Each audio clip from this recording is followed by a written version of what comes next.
2 Samuel. Kalau punya Alkitab di rumah, boleh ambil Alkitab dan juga boleh baca sama-sama.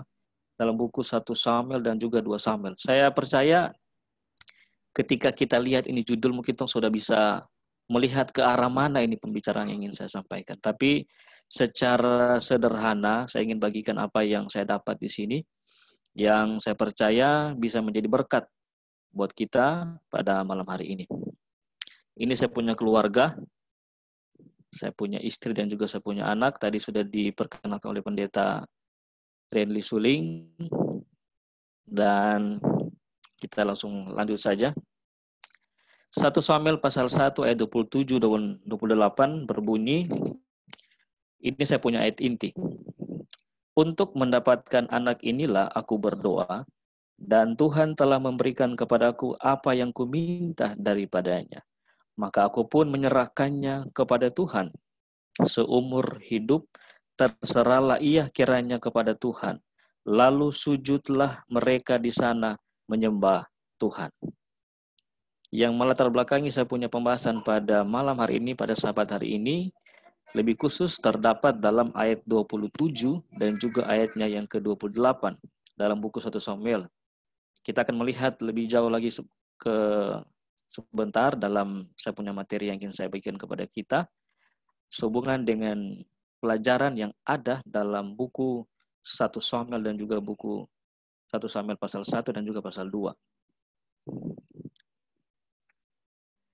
Dalam pasal 1 ayat 1 dan 3 sampai 3 disampaikan di sana sekilas penulis memperkenalkan pertama-tama dalam ayat 1, yaitu seorang yang bernama Elkana. Ada seorang laki-laki dari Ramathaim Sofim, dari pegunungan Efraim, namanya Elkana bin Yeroham, bin Elihu, bin Tohu, bin Suf, seorang Efraim. Dia mempunyai 2 istri, yang pertama bernama Hana dan yang lain bernama Penina. Penina mempunyai anak tetapi Hana tidak. Sekilas kalau kita baca dalam pasal 1 ayat 1 sampai 3, maka mungkin kita berpikir tokoh utama dalam cerita ini adalah Elkana. Tetapi kita akan melihat sebentar bahwa tokoh utama dalam cerita ini, fokus yang ada dalam cerita ini adalah persaingan yang terjadi antara kedua istri yang dipunyai oleh Elkana, yaitu yang pertama Hana dan yang kedua Penina. Pengenalan istri Elkana, Penina dan Hana memberikan ketegangan dan titik fokus dalam kisah ini dengan mengkontraskan masalah melahirkan anak menghadapi keadaan tanpa anak. Jadi Penina mempunyai anak tetapi Hana tidak punya anak. Kenyataan ini atau realitas ini menunjukkan adanya persaingan dan mengingatkan kita juga terhadap persaingan atau perselisihan antara pasangan wanita lain dalam Alkitab yang yaitu Lea dan Rahel, kemudian Sarah dan Hagar. Jadi situasi yang dihadapi oleh Hana dan Penina mengingatkan kita situasi juga yang dihadapi oleh Lea dan Rahel, dan begitu juga Sarah dan Hagar. Masalahnya adalah yang satu mempunyai anak, yaitu Penina, kemudian Lea dan Hagar, sementara yang lain tidak punya anak atau mandul, yaitu Hana, kemudian Rahel dan juga Sarah. Jadi titik permasalahan yang ada adalah satu punya anak, satu tidak punya anak. Sekilas siapakah Hana? Hana merupakan istri pertama Elkana. Dia tidak memiliki anak atau mandul. Kemudian dia merasa tertekan oleh karena dia punya kemandulan, baik oleh istri suaminya Penina ataupun oleh masyarakat atau budaya pada zamannya, pada zaman waktu Hana ketika dia berada pada saat itu. Hana sebagai pemeran utama hadir di setiap adegan, tapi yang mendasari setiap gerakan adalah kehadiran Tuhan. Tadi saya sudah sempat sampaikan bahwa ketika kita baca pasal 1 ayat 1 sampai 3, kita mungkin beranggapan bahwa tokoh utama dalam cerita ini adalah suami daripada Hana atau Elkanah. Tetapi tokoh atau pemeran utama dalam cerita adalah Hana, yang merupakan tokoh yang hadir di setiap adegan. Tetapi perlu kita ingat bahwa yang mendasari setiap gerakan adalah kehadiran Tuhan dalam setiap tindakan atau hal yang dilakukan oleh Hana. Bagaimana pandangan masyarakat di Perjanjian Lama terhadap seorang wanita yang mandul? Jadi tadi kita sudah melihat bahwa permasalahannya adalah Hana itu dia mandul, sementara Penina ini dia mempunyai anak. Nah, di budaya masyarakat dalam Perjanjian Lama, pada zaman baik Sarah maupun Rahel dan juga Hana, menilai bahwa seorang wanita yang mandul tidak memiliki harga diri, tidak memiliki jaminan hari tua, dianggap memiliki aib, tidak bernilai, disepelekan, dianggap sebelah mata, dan kena kutukan dari Tuhan. Ini yang paling parah, kena kutukan dari Tuhan. Inilah pandangan atau adat yang ada di bangsa Yahudi zaman itu, memandang seorang wanita mandul.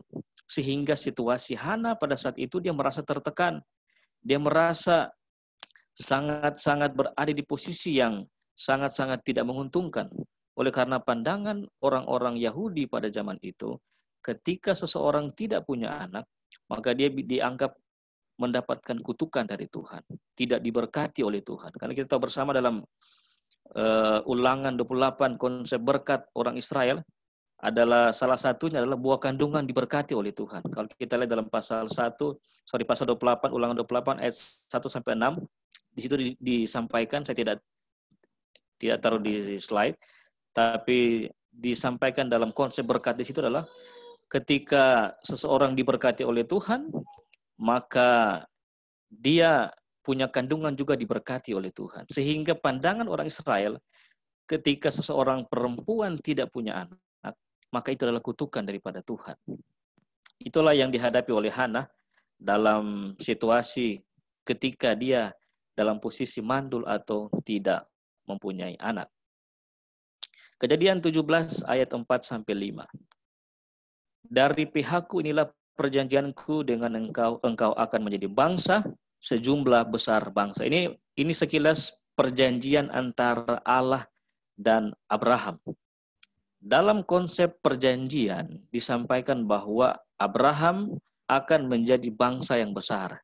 Sehingga ketika seorang perempuan tidak mempunyai anak, maka dia dimasukkan dalam kategori tidak masuk dalam komunitas perjanjian. Karena menurut pandangan orang Israel, semua yang masuk dalam komunitas perjanjian adalah mereka yang bisa memberikan keturunan. Karena janji Tuhan adalah engkau akan menjadi sejumlah besar bangsa. Sehingga kalau ada perempuan yang tidak melahirkan anak, maka dia di luar komunitas perjanjian antara Allah dan Abraham. Sehingga ini menambah tekanan, menambah pikiran yang diderita oleh Hana secara pribadi. Hana dicemooh oleh karena mandul, dianggap kena kutukan Tuhan, merasa bahwa waktu dan Tuhan tidak bersahabat dengan dirinya. Tertekan oleh keadaannya, merasa di luar komunitas perjanjian. Ketika seorang tidak punya anak, mereka beranggapan bahwa perempuan itu tidak masuk dalam komunitas perjanjian yang dapat memberikan keturunan untuk membuat sejumlah bangsa yang besar. Inilah yang dihadapi oleh Hana secara pribadi. Dia merasa sangat berada dalam posisi yang tertekan pada saat itu. Solusi terhadap keadaan yang dihadapi oleh Hana adalah mendapatkan anak agar dapat meneruskan keturunan dan meninggalkan harta pusaka. Hanya itu solusinya. Bagi Hana, hidup tanpa memiliki anak tidak memiliki arti. Jadi solusi satu-satunya bagi dia saat itu, dia berpikir, oh saya harus punya anak. Kalau saya tetap dalam posisi tidak punya anak, maka saya tetap tidak akan dihargai. Sekalipun kalau kita baca dalam cerita, Elkanah sangat mencintai Hana, tetapi tidak cukup bagi dia. Dia harus mempunyai seorang anak agar supaya dia juga dapat dihargai, dapat dipandang tidak hanya sebelah mata, dapat dikatakan masuk komunitas perjanjian. Makanya bagi Hana, hidup tanpa memiliki anak tidak memiliki arti. Ini yang posisi yang dihadapi atau yang dirasakan, yang dialami oleh Hana pada saat itu. Apakah yang dilakukan Hana dalam situasi ini? Hana datang dan berdoa kepada Tuhan. Ini yang dia buat yang pertama. Dan ini juga jadi contoh yang baik buat kita. Dia datang berdoa kepada Tuhan. Dalam setiap masalah menjadi satu acuan bagi kita. Apapun masalah yang kita hadapi, pertama-tama kita harus datang berdoa kepada Tuhan. Tadi saya dengar kesaksian dari orang muda yang disampaikan tadi. Dalam dia punya masalah, berdoa kepada Tuhan. Sekalipun jawaban yang Tuhan berikan belum tepat dengan apa yang kita minta. Dia mencurahkan isi hatinya kepada Tuhan. Berdoa dengan jujur dan sungguh-sungguh kepada Tuhan. Dia mengungkapkan rasa sakitnya yang terdalam kepada Tuhan. Pada saat berdoa pun, saat itu dia bernasar kepada Tuhan. Dia berjanji kepada Tuhan. Ini dia punya bunyi nasar. 1 Samuel pasal 1 ayatnya yang ke-11.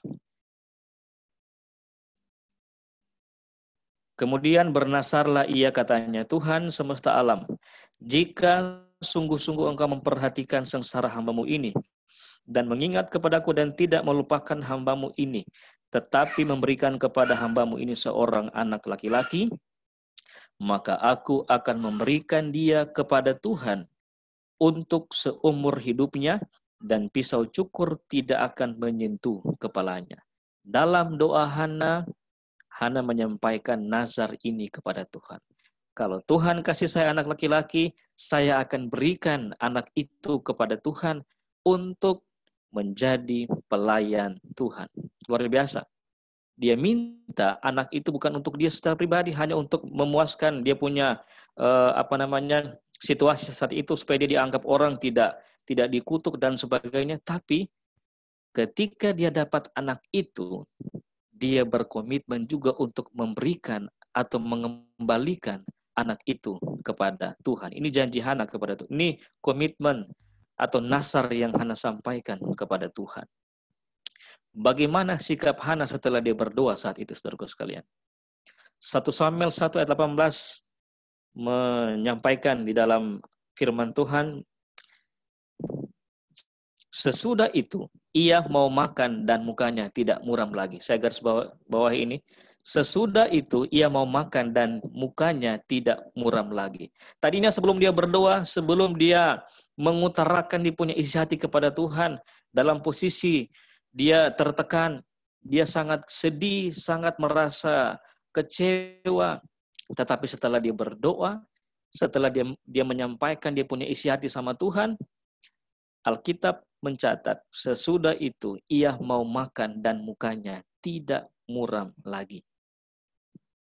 Meskipun kadangkala doa kita tidak langsung dijawab Allah saat kita berdoa. Sebagai seorang yang beriman, sebaiknya kita menunjukkan sukacita dan bahagia bila kita sudah menyerahkan segala masalah kita kepada Allah melalui doa kita. Kadangkala apa yang kita sampaikan kepada Tuhan mungkin tidak sesuai dengan apa yang kita minta saat itu. Tetapi biarlah setelah kita berdoa kepada Tuhan, menyampaikan semua isi hati kita. Sebagai orang yang beriman, kita harus bersukacita, berbahagia di dalam Tuhan, karena kita percaya Tuhan punya jalan keluar dari setiap masalah yang kita hadapi. Apa hasil dari doa Hana? 1 Samuel pasal 1 ayat 20. Ini merupakan hasil ketika dia berdoa kepada Tuhan. Firman Tuhan menyampaikan, maka setahun kemudian mengandunglah Hana dan melahirkan seorang anak laki-laki. Ia menamai anak itu Samuel, sebab katanya, aku telah memintanya daripada Tuhan. 1 tahun setelah dia berdoa, baru Hana mengandung. Jadi ada jarak yang cukup lama.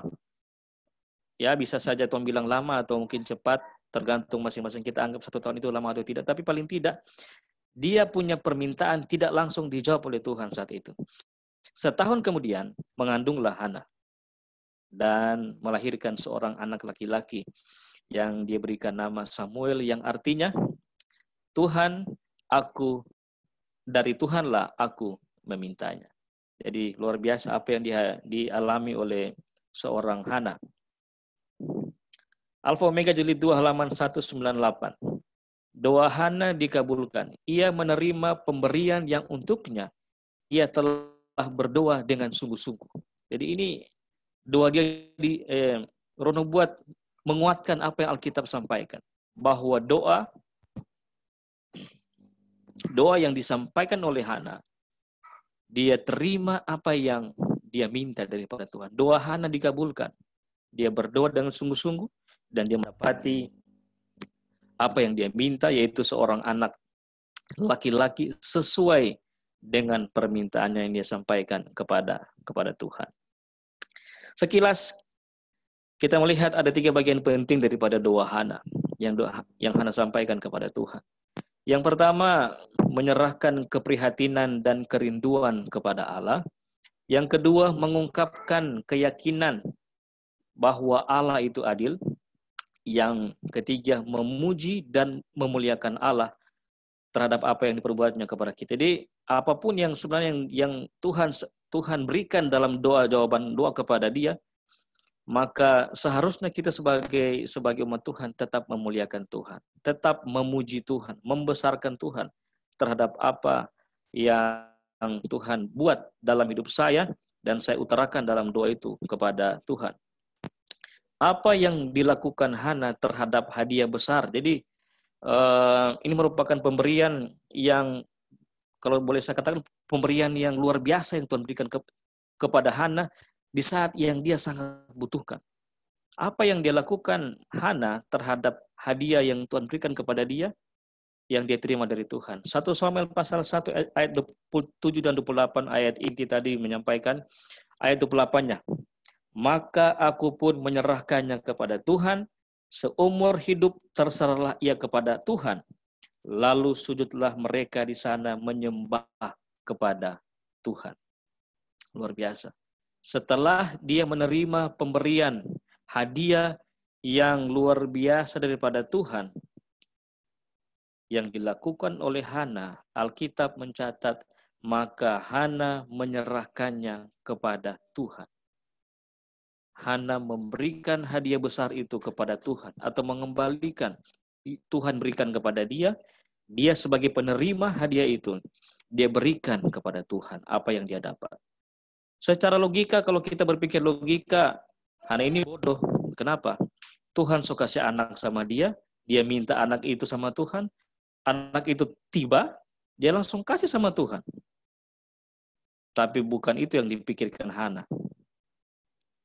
Apa yang dia janjikan kepada Tuhan, apa yang dia nazarkan kepada Tuhan, kalau dia punya anak, dia tidak akan gunakan untuk kepentingan dia secara pribadi, tapi dia akan serahkan, berikan anak itu kepada Tuhan.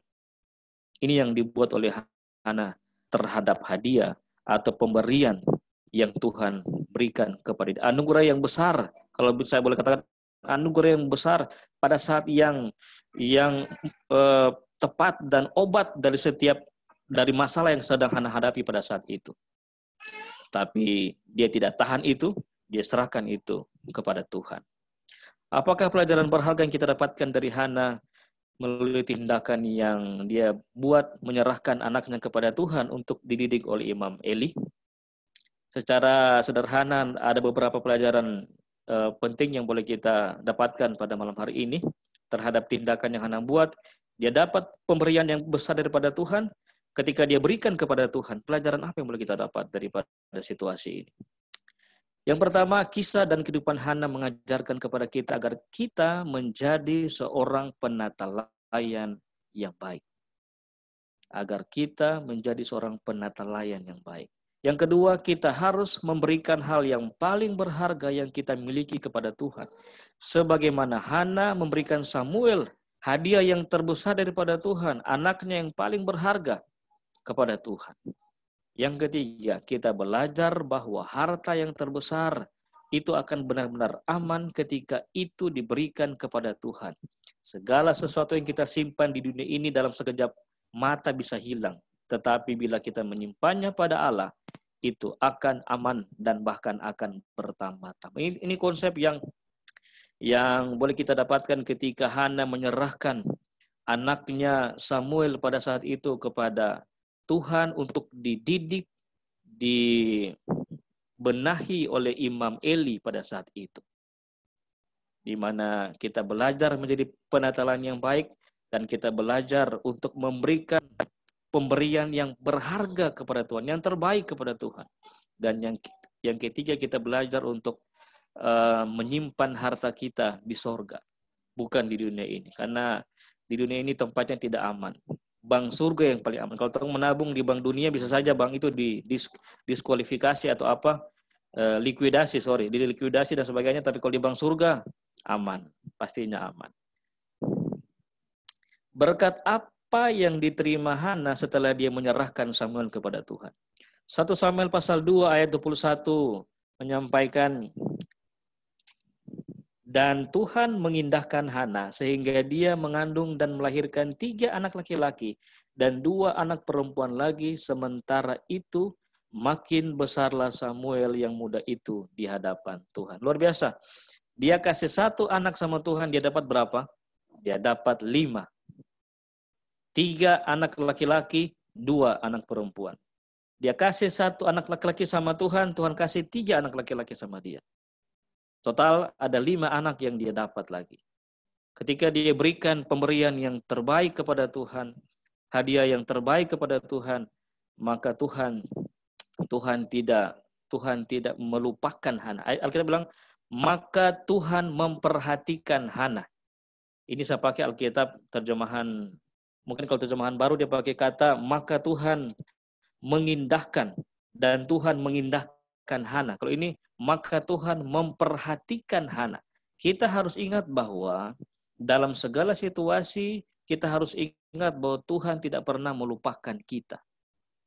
Walaupun dalam kita punya pemikiran, kadang-kadang kita berpikir mungkin Tuhan selupa saya apa? Saya suka kasih banyak bantuan dalam pekerjaan Tuhan, tapi saya tidak dapat apa-apa. Dari ayat ini kita mendapati bahwa Tuhan tidak pernah melupakan kita. Tuhan memperhatikan Hana sehingga mengandunglah ia dan melahirkan 3 anak laki-laki, 2 anak perempuan.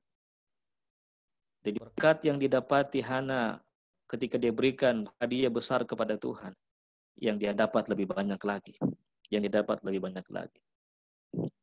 Allah akan mencurahkan lebih banyak berkat kepada kita kalau menjadi penatalayan yang setia seperti Hana. Amsal 11 ayat 25. Siapa banyak memberi, maaf saya ini agak terpele dengan foto-foto, jadi Amsal pasal 11 ayat 25, siapa yang banyak memberi, dia akan banyak menerima akan kelimpahan daripada Tuhan. Siapa memberi minum, ia sendiri akan diberi minum. Jadi ketika kita mempunyai sesuatu, ketika kita bagikan kepada orang lain, atau kita bahkan berikan kepada Tuhan, maka itu tidak akan menutup lumbung berkat kita, tapi justru akan semakin menambah lumbung-lumbung berkat kita. Secara matematika dunia, mungkin kalau kita mengurangi 10, saya punya talenta yang saya ada, terus saya kasih sama Tuhan 9, kurang di saya 1. Tapi dalam konsep Alkitab, ketika saya memberikan 1 kepada Tuhan atau 10 saya kasih 1 sama Tuhan, maka akan bertambah-tambah lagi apa yang saya miliki. Dan itulah yang dialami oleh Hana. Dia punya anak satu-satunya waktu itu cuma Samuel, dia kasih sama Tuhan, Tuhan kasih 5 anak sama dia. Itu satu konsep Alkitabiah ketika kita mau memberi atau menjadi seorang penatalayan yang baik. Kesimpulan daripada materi saya pada malam hari ini, kita belajar menjadi seorang penatalayan yang setia dari Hana. Yang kedua, memberikan yang terbaik dari yang kita punya kepada Tuhan. Dan yang ketiga, belajar berdoa dan bersyukur dari pengalaman hidup Hana. Setelah dia memberikan Samuel kepada Tuhan, dia tidak merasa kecewa. Kalau kita baca dalam 1 Samuel pasal yang kedua, di situ kalau kita buka Alkitab kita, puji-pujian Hana. Dia tidak merasa menyesal ketika dia melakukan apa yang dia janjikan kepada Tuhan. Dalam doanya dia tetap bersyukur kepada Tuhan. Dan ini mengajarkan kita pelajaran bahwa ketika kita memberikan kepada Tuhan, kita tidak seharusnya merasa menyesal. Saya tak kurang, saya punya harta, saya sok kasih di gereja, saya sok kasih di pekerjaan Tuhan. Belajar berdoa dan bersyukur dari pengalaman hidup Hana. Allah mengenal Anda dan Ia tidak pernah mencemooh. Ia tahu Anda sanggup melakukan hal-hal besar walaupun penampilan Anda tidak meyakinkan orang lain atau dirimu sendiri. Percayalah kepada Allah. Berikan kepadanya segala sesuatu yang kita miliki dan Ia akan memberikan kesanggupan melebihi harapan Anda atau bahkan harapan orang lain. Ketika kita sebagai umat Tuhan dalam keterbatasan kita merasa mungkin kita tidak mampu memberikan sesuatu kepada Tuhan. Tetapi ingatlah bahwa apapun yang kita punya, kita boleh berikan kepada Tuhan. Yang terbaik yang kita berikan kepada Tuhan. Kembali ke ayat inti kita, 1 Samuel pasal 1 ayat 27-28. Untuk mendapatkan anak inilah aku berdoa dan telah diberikannya. Diberikan permintaanku oleh Tuhan yang ku minta darinya. Maka aku pun menyerahkannya kepada Tuhan. Hana sebagai penerima pemberian atau hadiah yang besar daripada Tuhan. Hadiah itu adalah Samuel, dan dalam cerita ini Hana menyerahkan atau mengembalikan konsepnya. Apa yang Tuhan kasih sama dia serahkan kembali kepada Tuhan. Merupakan pelajaran bagi kita untuk boleh menjadi penata layan yang setia kepada Tuhan. Dan kita percaya ketika kita memberikan kepada Tuhan yang terbaik, apa yang kita punya, maka Tuhan akan memberikan lebih banyak lagi berkat-berkat dalam kehidupan kita. Tuhan kiranya memberkati kita semua di malam hari ini, pada Sabat ini